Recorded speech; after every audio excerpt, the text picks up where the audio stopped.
Un mercredi bien occupé. Ce lundi matin, Kimiko avance dans la cour de l'école en fouillant dans son sac. Elle ne voit pas Noémie qui court après le ballon et arrive droit sur elle. Prise dans son élan, Noémie n'a pas le temps d'éviter Kimiko et la bouscule au passage. Elle s'excuse. « Désolée, désolée !» Dans la collision, Kimiko a fait tomber son sac. Ses affaires se sont éparpillées au sol. Furieuse, elle s'écrie. « Tu es une folle dangereuse! Tu pourrais t'arrêter et m'aider à tout ramasser !» « C'est la première fois que je te vois en pétard après quelqu'un !» s'exclame Johanna, en aidant Kimiko à rassembler ses cahiers et ses feuilles de partition. Quand Johanna relève la tête, elle constate que son amie a les larmes aux yeux. « Hé, faut pas te mettre dans cet état, la console-t-elle. Tu connais Noémie, elle n'a pas fait exprès. Quand elle joue au ballon, plus rien n'existe autour d'elle, ajoute-t-elle en voulant enlacer sa camarade. Mais Kimiko la repousse. « Laisse-moi, ça n'a rien à voir, marmonne-t-elle avec des sanglots dans la voix. Vexée, Johanna s'éloigne sans chercher à en savoir plus. Dans le couloir qui mène à la classe des CE2, Noémie vient tapoter l'épaule de Kimiko. « Pardon, lui dit-elle, je ne t'ai pas fait mal ?» Kimiko ne répond pas et évite son regard. « Je sais, je suis une brute quand j'ai un ballon. Mais ça va, on dirait que t'es encore entière, » ajoute Noémie pour faire sourire son amie. Voyant que Kimiko ne réagit toujours pas, elle reprend. « En même temps, t'étais en plein milieu et tu ne regardais pas où tu allais. » Cette remarque fait tressaillir Kimiko qui, excédée, hausse les épaules et tourne les talons. Noémie regarde Johanna sans comprendre.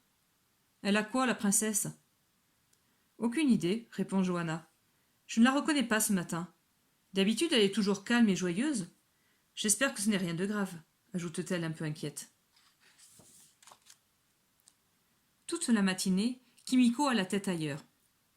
À la récréation, elle va s'isoler dans un coin de la cour. « Qu'est-ce qu'elle fait ?» demande Marie à ses amis. « Elle a l'air de lire un papier à voix haute. On voit ses lèvres bouger, » remarque Noémie.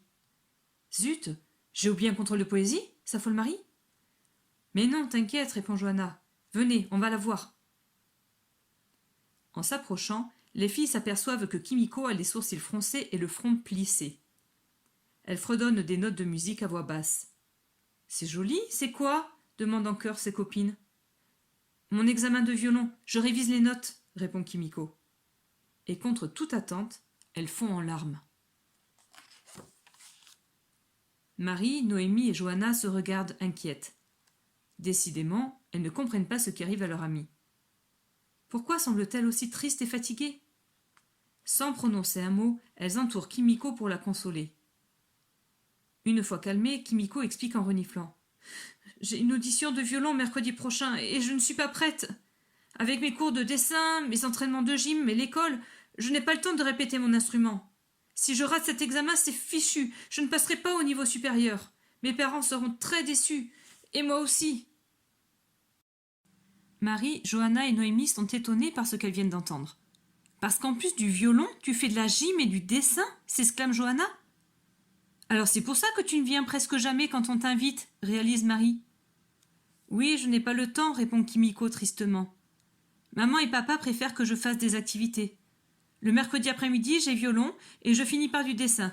Et le samedi, je fais de la gym et j'ai aussi des compétitions parfois le week-end. »« Tu as un emploi du temps de ouf !» s'écrie Noémie.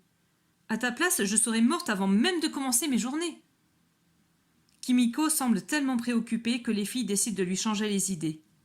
C'est Noémie qui s'en sort le mieux. Elle a un don pour faire des grimaces incroyables. Après quelques tentatives, elle finit enfin par faire rire Kimiko.